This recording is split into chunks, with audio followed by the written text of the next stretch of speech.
So movies now are like the books before the internet.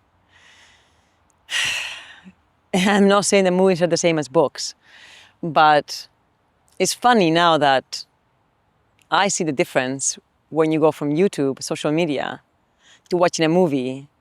It's way more relaxing. I find social media so aggressive, so intense and so aggressive.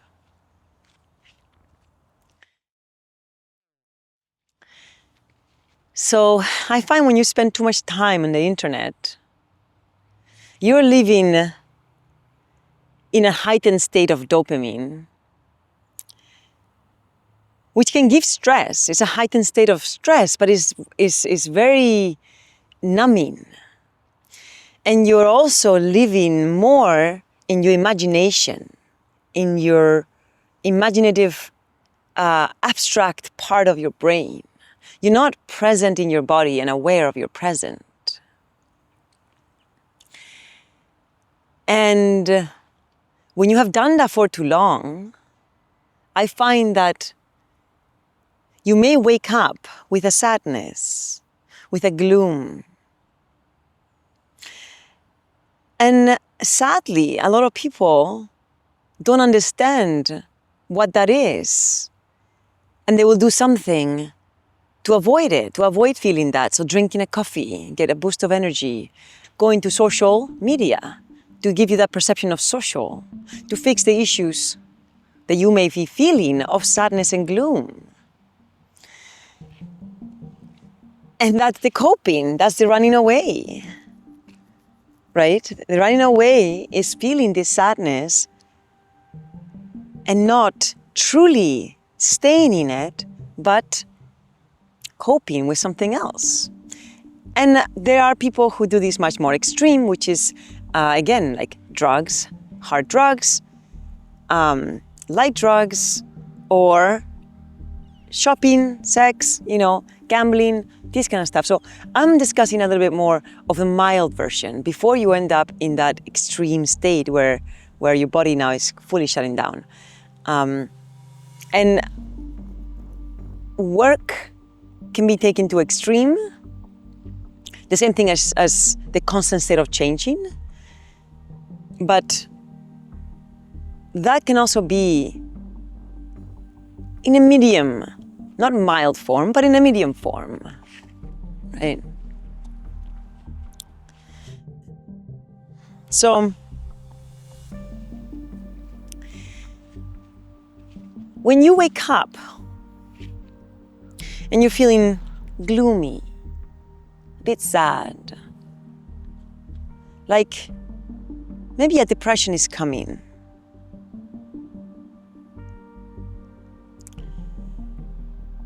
it is extremely important in that moment to come to the present, to not distract yourself, to learn to sit with that sadness because it's telling you something. And if you listen, potentially, this can be the catalyst that changes your life towards your greater self and your vitality. What the body is asking of you in that moment, is asking you to come to this present, is truly to be in your present, coming back to nature. Go for a walk. Look at the trees. Listen to the wind. Pay attention to the plants, the flowers, the birds.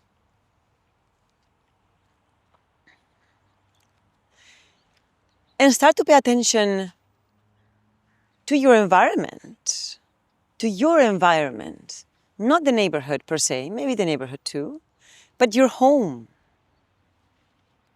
your partner. What kind of home have you built? What kind of partner have you attracted? What kind of job are you doing? Are you doing something that is for your parents?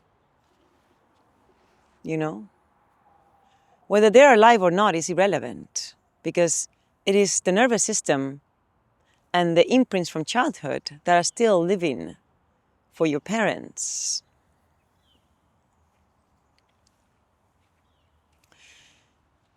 So truly look around you. Are you with someone that is authentically connected to you? Are you authentic with your partner? Can you express yourself authentically? Or are you stuck in an image of who you think you need to be to get their approval, get the validation? Or simply do you feel fear of them? Are you afraid of your partner and you are not wanting to admit it? Or simply you're single and living in a place that you're outgrown. You don't want to be there anymore, but you are too afraid of change. And you don't believe that you're capable of getting your own place, buying your own place, or just moving. That can also bring this gloom that your body is saying, come back and pay attention to your surroundings, pay attention to you.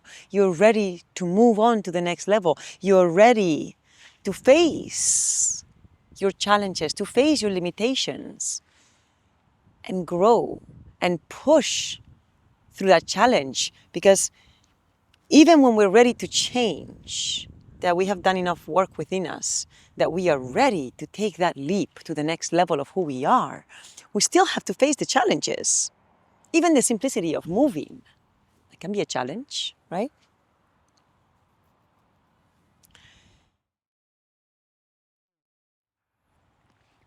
So you wake up with a gloomy feeling, a sadness. Most important thing is that you do not avoid it.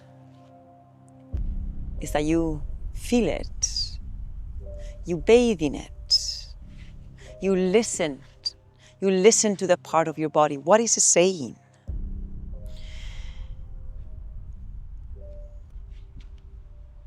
And what it's telling you is to not avoid, to see what life is trying to show you, to listen to your truth, not the ego, not the fear-based, not the parents, your parents, whether they're alive or they are passed away and it's in your nervous system, especially when your parents were not authentic and they did not allow you to be authentic, you know? This is a good telling, you know, do you listen to your parents or not?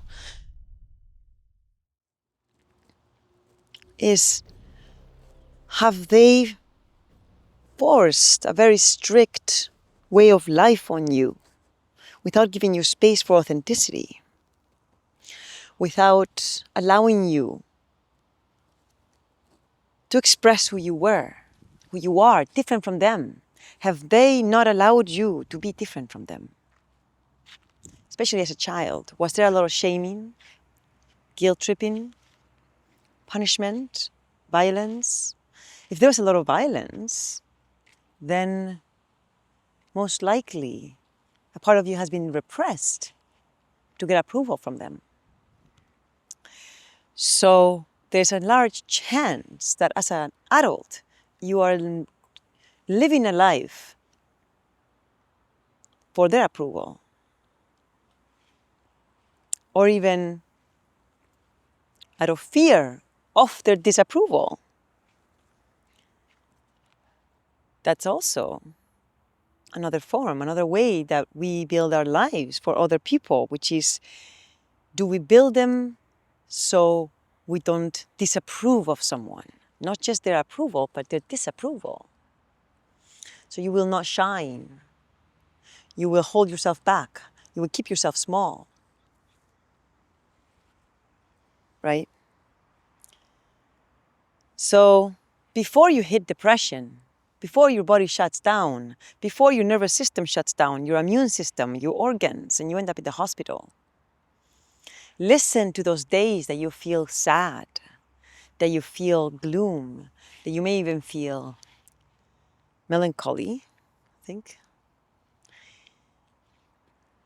Listen to those days and be present Take a day for yourself. Take a day that you're unplugged from all social media and all internet and all work. Go for a walk and truly be honest with yourself. Be honest with yourself. Because that moment is a catalyst. That moment can be a catalyst for your change, for your evolution. That is extremely important. And the thing is, the beautiful thing, I don't know if it's beautiful or it's just a pain in the ass, but there's no way around it. So let's just make it beautiful and completely surrender to that reality, is that you can't run away from those moments. You can't run away from those problems. You can't run away from your authenticity, your truth. You can't run away from your truth, your self-truth. And you cannot run away from your fears, your darkness, your shadow, your ego, your problems, your trauma. You cannot escape it. And if you ignore the little signs, the days that you wake up with gloom, the day that you wake up with gloom, you feel a little sad. And because when you truly listen and you're fully honest with yourself, you will always know your truth. Always. We all know always. We just blind ourselves so well. We blind ourselves so good that we can convince ourselves that we couldn't see it. But we know. So if you ignore those days that your body is just hinting like, hey, come back to the present. Hey, you're not being honest. Hey, unplug. Respect. Be authentic. Say no to this. Say yes to that. When we ignore those moments, those little signs, they only accumulate in your system. They will only accumulate more and more and more. And every time you need something a little bit more extreme to numb that part of you that is asking for your attention. And this is how you end up eventually in the hospital. This is how you end up getting sick, your immune system shutting down, organs shutting down, This is how you end up in a place like that. Creating violence just so you avoid facing yourself. Projecting all your issues onto somebody and attacking them just so you don't have to face them. Right? Oppressing others, controlling others. Again, just so you don't have to face your insecurities of not feeling safe in the world. This eventually do destroy you. And sometimes it happens when you're 60, 70, that you come so close to your deathbed. And your body finally says, fuck it, man, I've been living a lie my whole life. I am nothing more than a lie.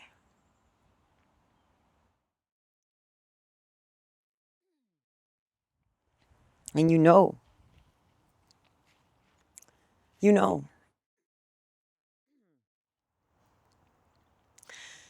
So, life is so much more vibrant when you're authentic and when you're honest. You're not meant to follow your parents' footsteps. They're meant to give you a guide and a place to start from, but you're meant to surpass them. You're meant to evolve from them. You're meant to continue on a new path. Not only that, the environment changes. It has changed so much that you can't even live the same life they lived. But we are not meant to be stagnant beings. We're meant to evolve and change. We're meant to change. Everything changes. The only constant is change. Unfortunately, right now, we've created this insane perception of change with the way societies are going, all through social media, technology, innovation. At some point, it's no longer innovation, it's destruction. Innovation would be to find a sustainable way of living in the modern world, sustainable with the environment. That would be innovation, wouldn't it? It's been a long time that humans have lived like that. 95% of human history, we were egalitarian,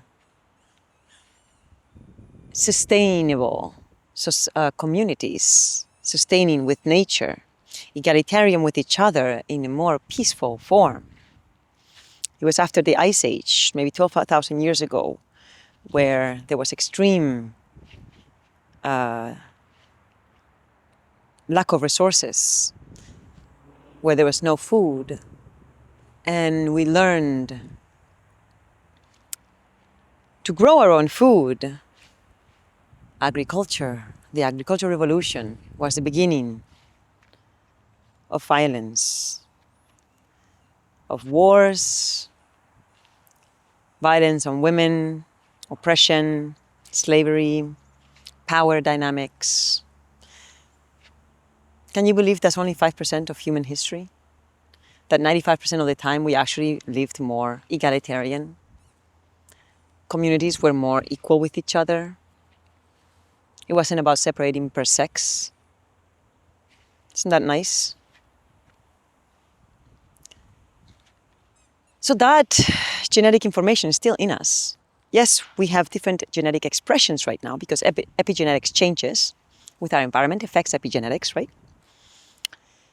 But that genetics of those, 180 to 200,000 years that we lived in a sustained, peaceful way, there are challenges, we're very in the present, whether animals, environmental, you were really like animals. You're an aligned being, present in the moment, fighting your environment, the elements.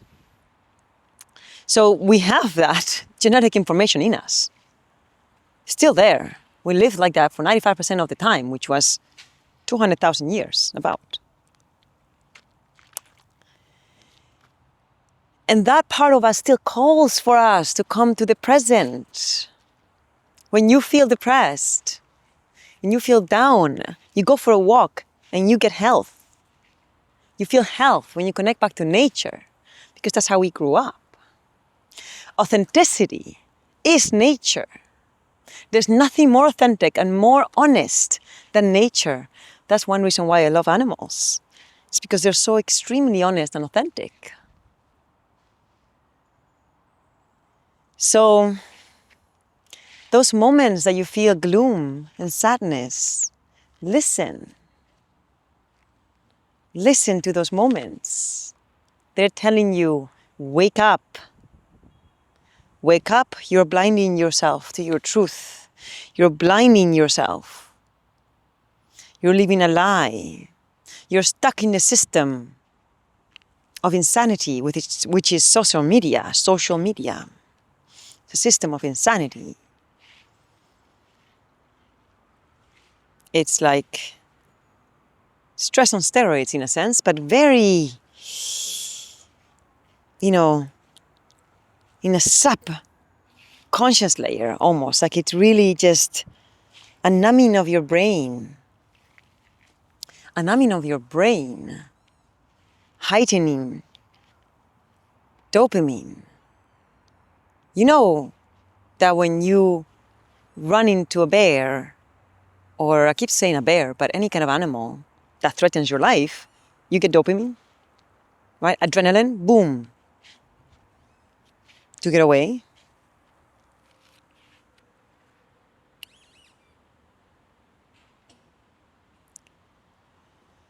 Social media can do the same, and you're not doing anything. You're just sitting there, stuck in all these fucking stories that they almost don't seem real.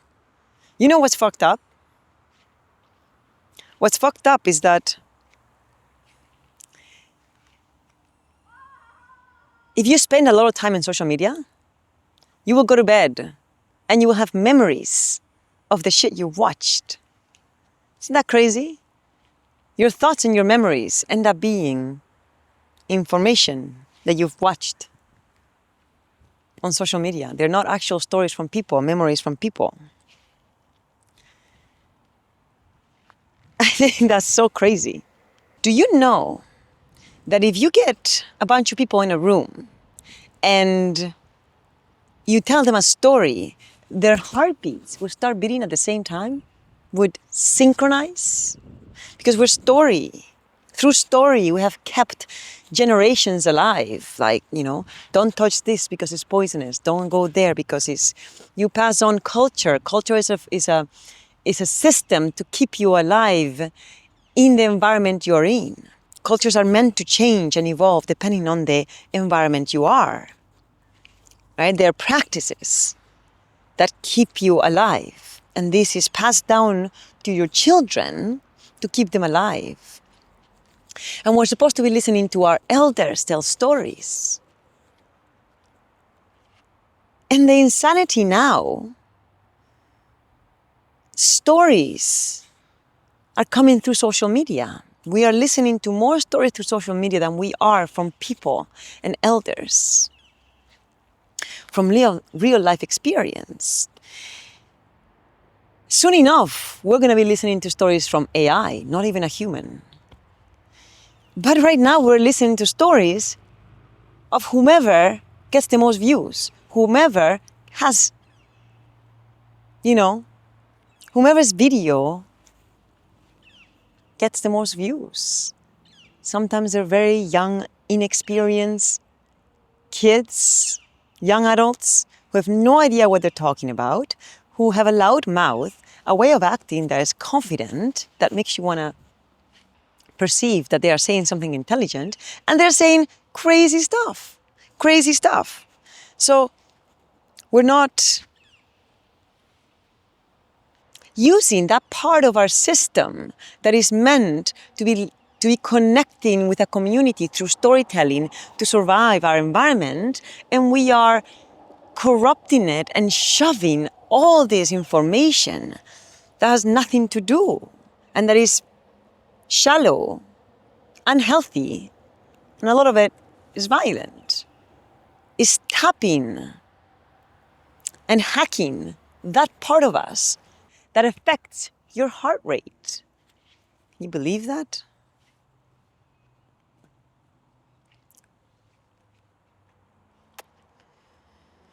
So listen to those moments of gloom that are telling you to come back to the present.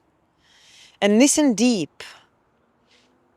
How long have you been inauthentic? How far have you strayed off your truth?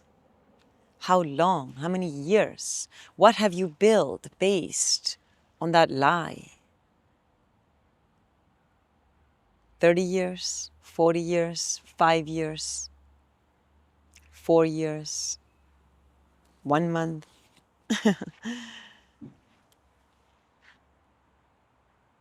Listen very carefully, because again, that can be the catalyst that changes your life. It's when you decide that, you know what? I have been avoiding my truth. And it's time to come home. It's time to come back to my truth. The sad thing is that kids that are connected to social media so early, so young, don't know how it feels to be authentically connected to nature and to your true self. All they know is distraction. So it's going to be very difficult for them when they're adults and their body starts to feel misaligned, to feel stress, to feel depression. It's going to be very hard to come back to a state of wholeness, to a state of presentness, because they've never felt it. I did not grow up with social media. Not only did I not grow up with social media, I grew up in a ranch with a lot of nature, a lot of presentness, so much presentness. So I know what it feels to be off. And I know what it feels to be back. but a lot of kids will have a hard time. So for parents, it's very important that you give nature to your kids, that you give them presentness. Just so when they get older, they know how to come back to it.